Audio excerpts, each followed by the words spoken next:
What if you could be the best known of your industry? What if you could be marked as the expert in your industry or the coach, the best coach of your industry? This is the best way to do it. Video podcasts. I really want to encourage you to consider launching a podcast show, whether that's through us or not, because personal brand and then being scalable is going to be the number one thing that is going to help make you the best known expert of your industry. And then when you do that, you start attracting your ideal clients and you build a list of people who are engaged with your content, who spend a lot of time on your brand, who you've given a lot of value to, and now they get a chance to get a taste of what you're offering.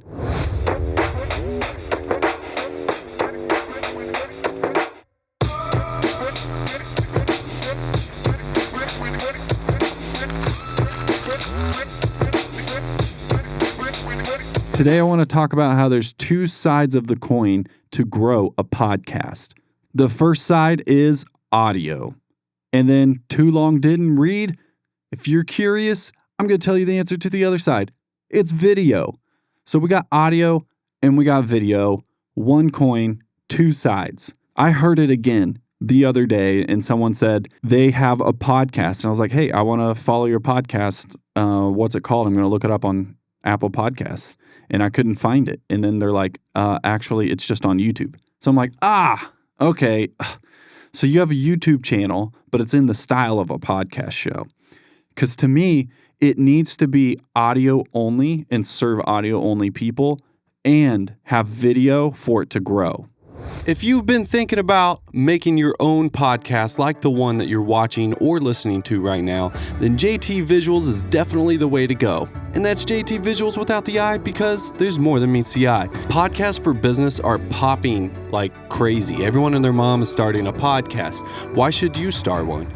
Well, because the truth is it's actually still not too saturated. Not only do you get a show that's all about your business and bringing on guests and spotlighting them and stories, but you're also getting clips and media to put onto social media platforms. Whatever your vision is for your business that you want to accomplish and how you help people, social media is the outreach for that. And when you have a podcast show, it is the easiest way to get started and to conquer that social media that everyone's telling you you need to be doing. We will do everything, so all you have to do is help come up with topics in collaboration with us, show up for a couple hours, and then leave, and everything else is handled for you. We would love to have a quick call with you to see if podcasting is right for you and if JT Visuals is the way to go for you. Just go to our website at jtvisuals.com. That's jtvsuals.com. jtvsuals.com. And now back to the show. So audio is minimal, but video grows it. That's the whole thing on this. So did you know that a podcast, the name literally came from iPod and broadcast combined? And that's how podcasts came out to be. So it was this new way of like, you could have on-demand content to push out that's radio style without having to go through all the hoops and regulations and gear to buy to be a radio host. You could now start a podcast show and then it's on Apple iPods. That's incredible. So a lot of churches started doing this. A lot of influencers started doing this. And then they became really well known, and Apple Podcast was the GOAT. It was the original, the OG really is the better term. So audio has become a very important thing. And this has been around for a really, really long time, ever since iTunes. That's even before that. It was from iPod. Do you remember the iPod Shuffle? It was before that. You remember the first iPod? Yeah, a little closer to that time. That's when podcasts started becoming real and you had to sync it to your desktop to get it on there. Everything was through iTunes and it would sync to your iDevice. That has really morphed and it's really changed, and the attention of the industry is going somewhere very, very, very exciting because video started taking, well, you know that song, Video Killed the Radio Star? That is definitely what has happened in this culture. Video has become the greatest medium to get a message across and to influence people and to bring value to them. Video. So that's the other side of the coin. But I do want to focus on audio just a little bit longer. So on growing a podcast show, you need to get on podcast platforms. So that's going to be Spotify. That's going to be Apple Podcasts. Those are the must. You must be on those ones. Another cool one that's really awesome is Audible. Amazon Music, when you're on there, it also lists you on Audible if you're a podcast. So saying that you're on Audible looks really great as an industry expert. Because let's face it, if you want to be a coach of your industry or an expert of that industry, you're probably thinking about writing a book at some point, or you could see it being you. You could see that happening. Well, if you're on Audible already as a podcast, you're kind of already building that audience. Side note, we're working on a way to convert podcasts into books. So that'll be really awesome. So audio, it must be audio only compatible. There was an episode we did on this podcast that did not qualify for this. We did release it, and technically, because we released it and called it a podcast and it's through podcast platforms, that it's a podcast. But was it engaging? Was it well done? Well, there were too long of moments that were meant for video only. So the people watching were a little more engaged, but the people that were listening just, heard music or silence or whatever was going on because we were showing what was happening. But to the audio listeners, they weren't really getting it. So you get my point. Anytime you make a YouTube video, YouTube channel, or you say that you have a podcast, please, please, please make sure you have audio only versions too. You'll reach more people, and it's easy. It is simple to distribute it. It does take a little bit of time, and it can be a little confusing to initially set it up, but after that, it's easy. So, and it is really super easy when we do it for you. So you don't even have to research how to do it. So audio, that's one side of the coin. Also, the better it sounds, the better quality you give to your audience, because clarity is huge for a message. Does it have to be crazy good every time you do audio podcasts? Does it really have to be super clean and sound perfect? Actually, no. It's more important for the content within and what you're saying to be important. That is number one. But number two is, if it's so important, we want the most clarity for it.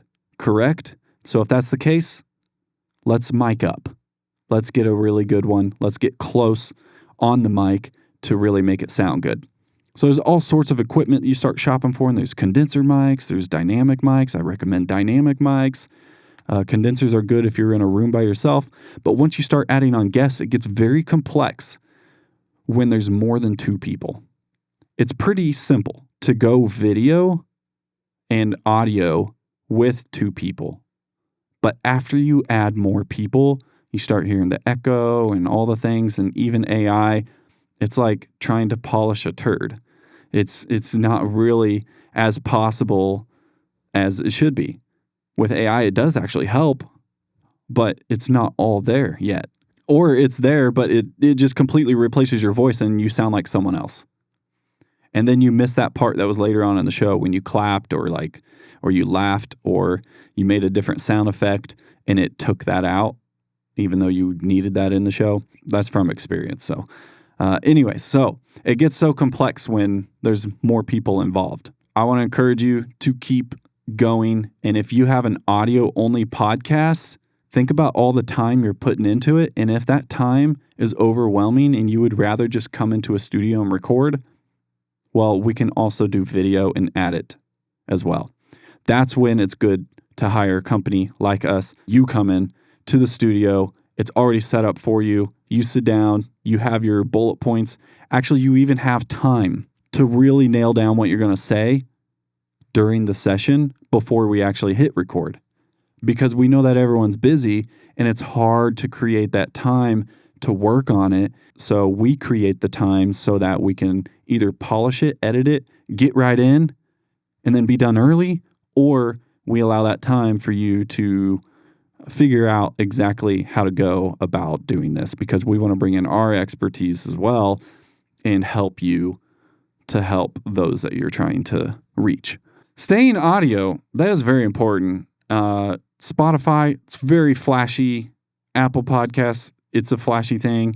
You hear about a lot of people doing podcasts, yet there's still even more people not doing podcasts. And it's not just about having it, because it's like saying everyone drinks water. It's saturated. I shouldn't drink water. It's just a thing.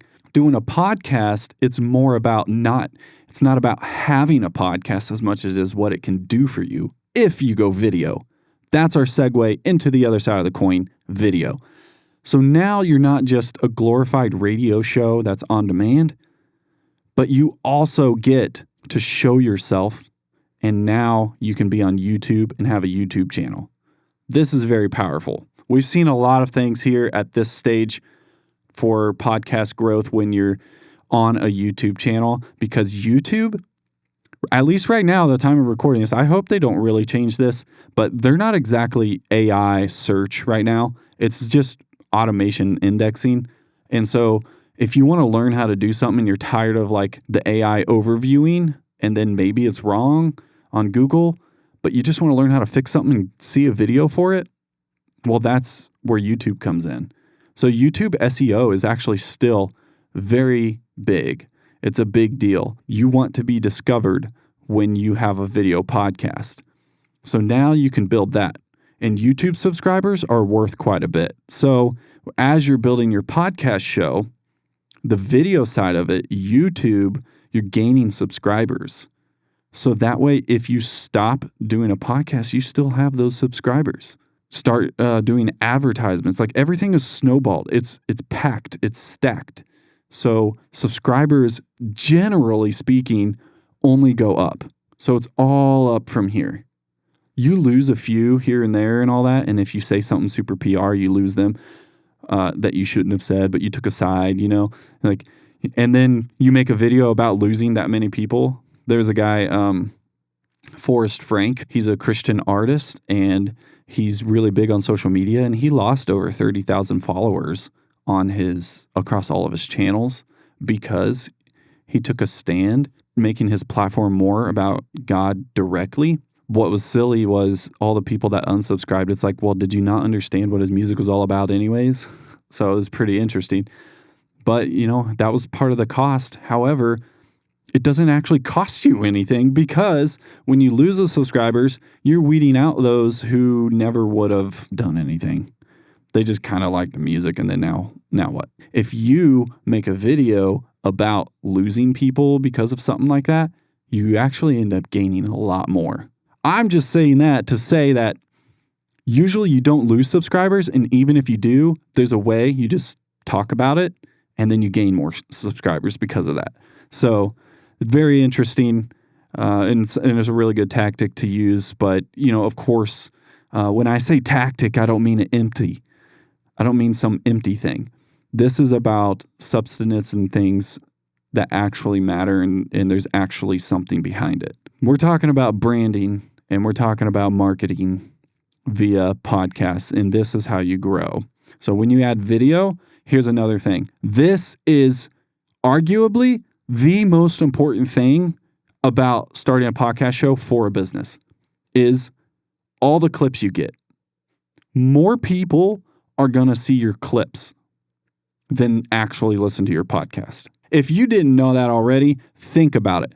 Joe Rogan audio experience. How many of you guys are like, oh yeah, I've heard of him in his podcast? How many of you have not listened to more than 3 full episodes of his podcast?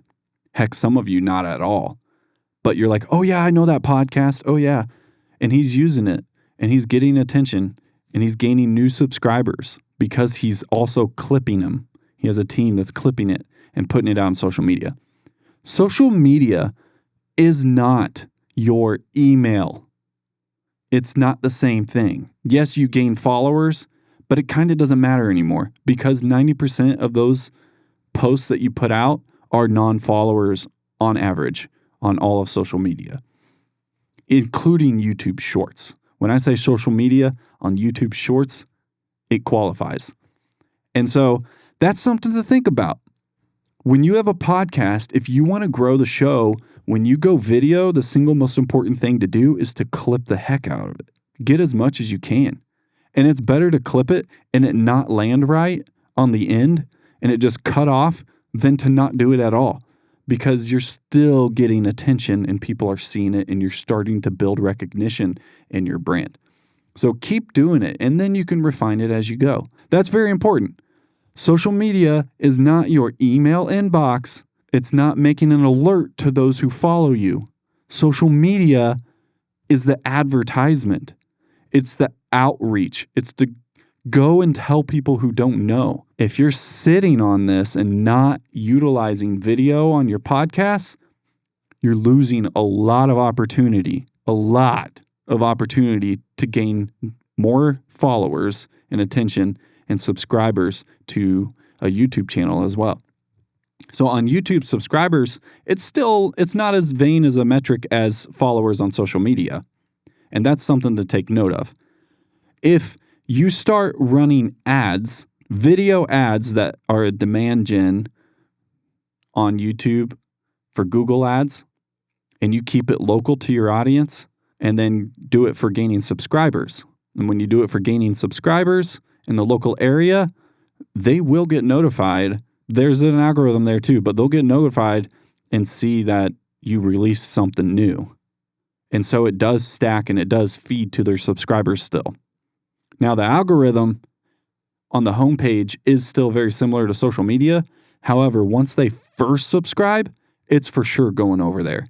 So if they subscribed and they're new, they're telling YouTube, I'm interested in this kind of thing.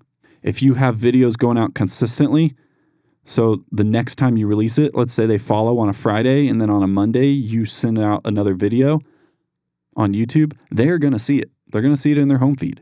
And that's what's cool.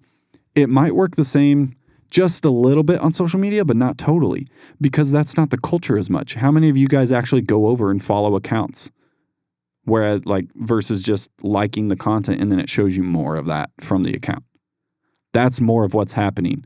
There's really not even a need to follow, because it's like, if I like this content, it's going to keep showing up. So all that to say that 90% on social media is generally non-followers, but on YouTube, there's no percentage that I know for sure. However, at first, 100% of your subscribers are going to see it if you release the video pretty close after doing an ad.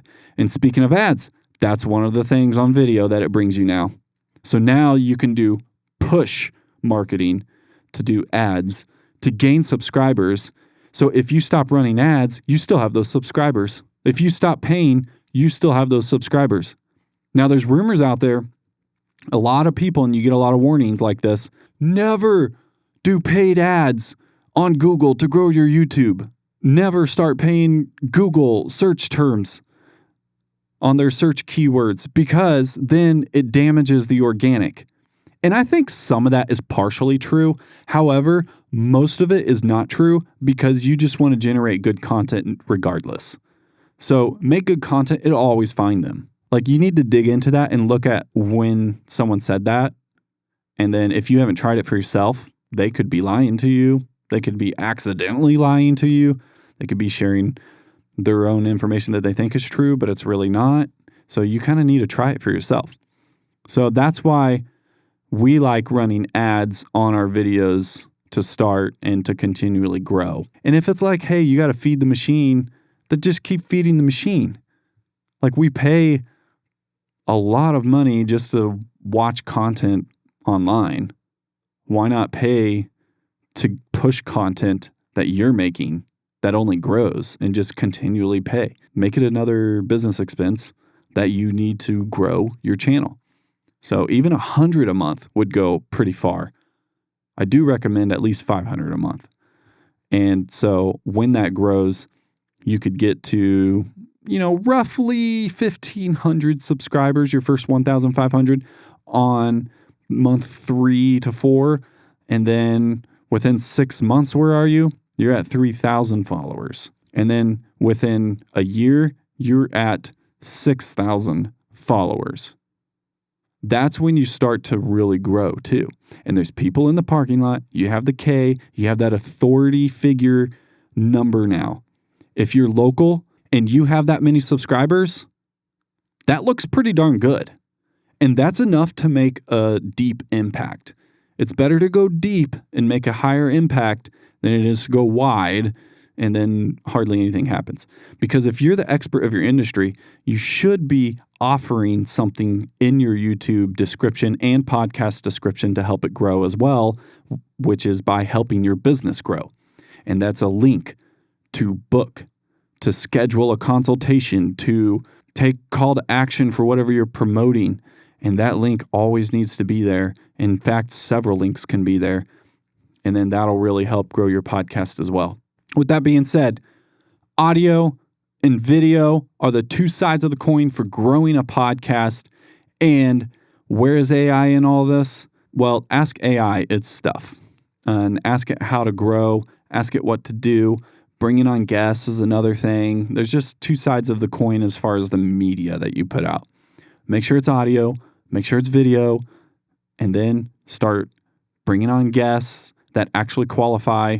Figure out your ideal audience member, which is the same as your ideal client profile. So figure that out. And who are you talking to? Is it business owners? Are you trying to make another business deal through your podcast, through your YouTube channel? Or are you trying to get a message out there and you just want every single individual possible? Well, even then you still want to narrow down just so you can help speak the language and speak their pain points. You could narrow it down to personality or interests. On social media, that really helps anyways, because technically a lot of people are calling it interest media now because that's what it's more about. I did hear someone say this that was interesting. They said that it's not just interest media, but it's anti-interest media. But I think that's like some sort of an algorithm thing that's just misinterpreting. So like, for instance, this is just a random example. If you like Kool-Aid videos, it'll send you like a couple of anti-Kool-Aid videos because it just sees Kool-Aid. It just knows that. Like sometimes the algorithm isn't super smart. Continue to train your algorithms. You know, that's the only time I've seen algorithms be wrong, but most of the time algorithms just expose you. So be careful what you say is on your algorithm because if you've gotten on there, it's testing you at first. Then second, it's you and it's exposing your interest. So if you're saying there's inappropriate things on your algorithm and you've been like using it, then it's probably because you're actually watching that inappropriate stuff or you're clicking on it or you're trying to like sneak and learn more and click the hashtags or whatever it is that it thinks you like it. So it's going to keep sending it to you more. So I would encourage you, if that's the case, go to your settings, find where there's an algorithm reset, do that, go over and search JT Visuals and hit like on all of our stuff. Go over and search puppies and hit like on all of that stuff. Find several other things that are interesting to you that's very wholesome. Go find some sermons. Hit yes on those. Double tap for the heart. And then come back a month later and see what your algorithm looks like. Dude, I guarantee you it's going to show you more of those things that you expressed interest in. Because that's what the algorithm wants. It wants you to stay on their platform, really. That's been really awesome for this podcast, and that's been really helping us in gaining perspective on launching a podcast show and growing the show. So continue to record, continue to push content, and it's okay to repeat yourself. It's okay to cover the same topics. It's okay to keep going through even though you've said it before. Most of the time on social media and on even these podcasts, it's just another way to remind people of the same thing. Someone else out there is already doing it. Why not it be you to have your show and then bring in your audience, and you'd be surprised. So don't stop just because you think someone else already has it and they're covering that topic. People need as many reminders as they can get, and then they end up working with and identifying with and relating to that person with a similar personality or the one that they like. And that's why video podcasts and showing yourself on social media and clipping it and getting out there is the best way to start attracting those ideal clients. It is the best way to continue to have something that people want to be a part of. And it paints you as a picture as being the expert because you're actually the best known. And then when you bring on testimonies, those testimonies are amplified. If you think word of mouth works, if you've seen it work, all those people who are word of mouthing for your business, if that's a phrase, all those people that are doing that, bring them on a podcast, capture that word of mouth, and then it amplifies when it's on a video podcast. Plus, people have a very, very, very, very memorable experience with you, and you collect that experience and then you hold that in their brain like for a long time. So if someone's a guest on a podcast, they're going to remember it. They're going to remember that experience, especially when you keep tagging them too on socials. When you clip and you're bringing in their audience, it grows your show fast as well. The first step is start your podcast if you haven't. And if you have, go video. And if you've done video, but not the audio only, make sure you're going audio only. If you've gone audio only, make sure you're going video as well. This has been Jared Taylor with another episode of More Than Meets the Eye, and make sure and keep on keeping on.